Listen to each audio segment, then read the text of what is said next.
Je suis Yann Lignereux, je suis professeur d'histoire moderne à l'Université de Nantes. Je m'appelle Jérémy Vandevorde, je suis étudiant en deuxième année de Master Histoire.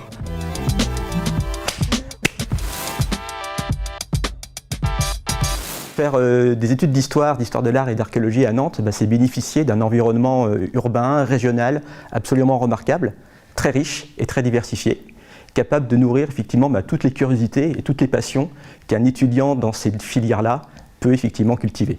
L'UFR propose aussi de faire des cours directement sur le terrain, notamment pour l'archéologie avec les chantiers écoles directement sur les chantiers de fouilles.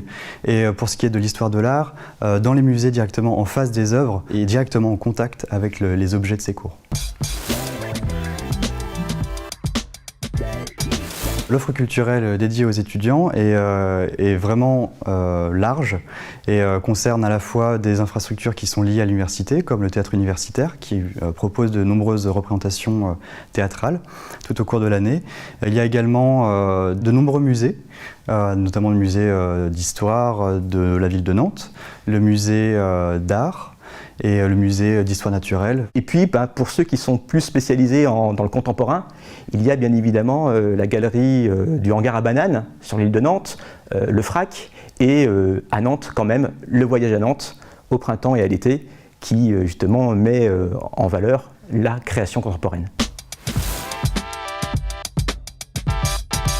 Il y a une dimension événementielle à travers des festivals, en particulier des festivals de cinéma, festival russe, festival de cinéma italien, espagnol, anglais et allemand, le festival des 3 continents.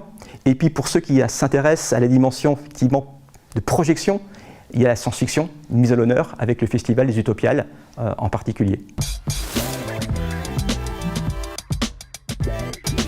Nantes a ça de bien qu'elle propose un patrimoine vraiment intéressant, puisque le patrimoine peut être ancien comme le château, qui est très intéressant d'un point de vue architectural et archéologique, mais aussi du patrimoine plus récent, notamment sur l'île de Nantes avec les chantiers navals et les grues Titan, le hangar à bananes, d'autres bâtiments comme ça qui sont le témoin d'un passé industriel relativement récent et qui aujourd'hui intéressent autant l'histoire que l'histoire de l'art. On a la chance à Nantes d'avoir un site archéologique majeur, qui est le site effectivement aujourd'hui à Rezé, où s'est ouvert depuis quelques années le chronographe, qui est un lieu à la fois d'éducation à l'archéologie, d'exposition, de conférences et de formation d'une partie de nos étudiants. Et donc c'est vraiment un lieu où l'on peut pratiquer sa discipline dans un environnement qui est, là encore, ouvert à tous.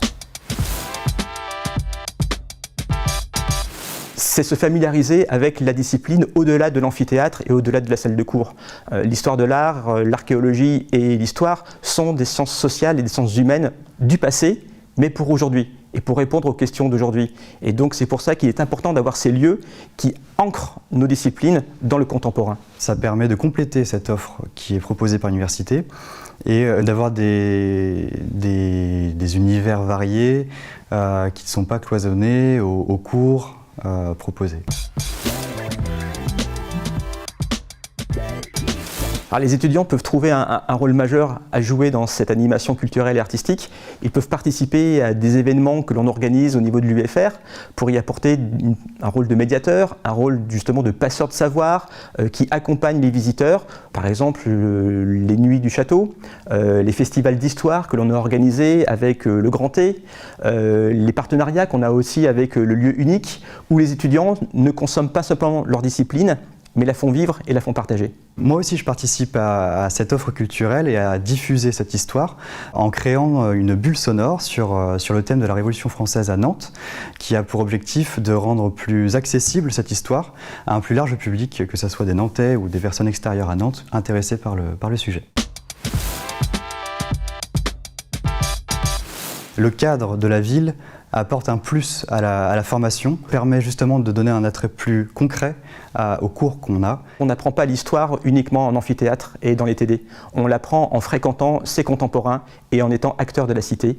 Et Nantes est une ville qui en est remplie.